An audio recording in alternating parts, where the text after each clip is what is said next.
Kür çayının sahilindəki bənd uçur.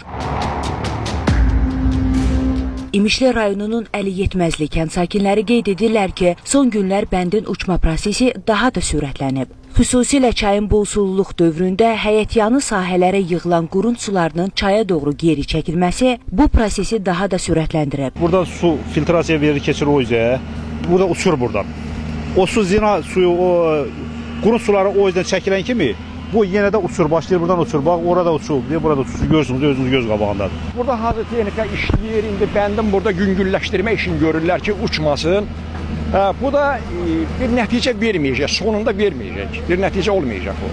Yəni burada sərt döngədir bu, 90 dərəcədən də artıq bir döngədir, suyun elə bil ki, surət qüvvəsi var burada. Buranı uçurdan, bu kür daşır, bunun filtrasiyası verir bəndin özünə.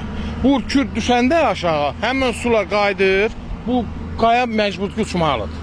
Ona görə də oraya bizə bu meliorasiya bir kanal çəkməlidir. Mövcud vəziyyətlə bağlı Kür Araz çaylarında bəndlərin istismarı idarəsinin əməkdaşları əraziyə cəlb olunub. İmişli rayon Əli Yetməzli kəndi ərazisində Kür çayının sağ sahilində.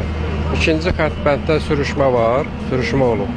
Bizim əsas mühafizə bəndimiz arxa tərəfdə, bundan kənarda 35-40 metr kənarda olan əsas mühafizə bəndimiz, yəni kəndi mühafizə eləyir.